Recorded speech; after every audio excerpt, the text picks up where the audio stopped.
আমরাও কিন্তু সেই ধরনের সস্তা শ্রমের অর্থনীতির ট্র্যাপের মধ্যে আটকে গেছি। আমরা কোনো ঋণ ফাঁদে বা মধ্য আয়ের ফাঁদে মিডল ইনকাম ট্র্যাপে পড়ব কিনা এটা কিন্তু নির্ভর করবে দ্বিতীয় প্রজন্মের যে চ্যালেঞ্জগুলো আসছে সেটা মোকাবেলার ক্ষেত্রে।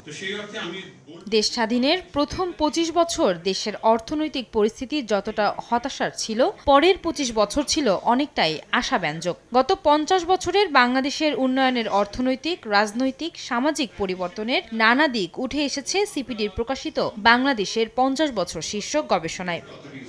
বৃহস্পতিবার রাজধানীর ধানমন্ডিতে গবেষণা সংস্থাটির কার্যালয়ে বইটির মোড়ক উন্মোচন অনুষ্ঠানে অংশ নেন দেশের বিশিষ্ট অর্থনীতিবিদরা। এ সময় ডক্টর হোসেন জিল্লুর রহমান বলেন, সস্তা শ্রমের ফাঁদে পড়েছে বাংলাদেশের উন্নয়ন। রাজনৈতিক সদিচ্ছা দেখাতে অর্থনৈতিক উন্নতির টেকসই পথ। ফিলিপিনের উদাহরণ দেওয়া হলো, ব্রাজিলের উদাহরণ দেওয়া হলো। আমরাও কিন্তু সেই ধরনের সস্তা শ্রমের অর্থনীতির ট্র্যাপের মধ্যে আটকে গেছি। আগামীতে economic agenda is a political agenda, এবং আগামীতে we need not just political কম্পিটিশনের restoration, we also need a very strong competition of development vision. নানা সূচকে বাংলাদেশের উন্নয়ন চোখে পড়ার মতো হলেও তা হচ্ছে না অন্তর্ভুক্তিমূলক, যা ক্রমাগত বাড়িয়ে দিচ্ছে বৈষম্য। এমন পর্যবেক্ষণ অর্থনীতিবিদ এম আকাশের। ধনীদের ক্ষেত্রে ইন্ডেক্সটা কি হারে বেড়েছে আর গরিবদের ক্ষেত্রে কি হারে বেড়েছে, তাতে যেটা দেখা যায় যে গরিবদের ক্ষেত্রে এই ডেভেলপমেন্টগুলো হয়েছে শামুকের গতিতে বা আরেকটু কম গতিতে, আর ওদের ক্ষেত্রে কোনো ক্ষেত্রে রকেটের গতি। বরাবরের মতোই বাংলাদেশের উন্নয়ন নিয়ে শঙ্কা প্রকাশ করেন সিপিডির সম্মানীয় ফেলো অধ্যাপক ডক্টর মোস্তাফিজুর রহমান।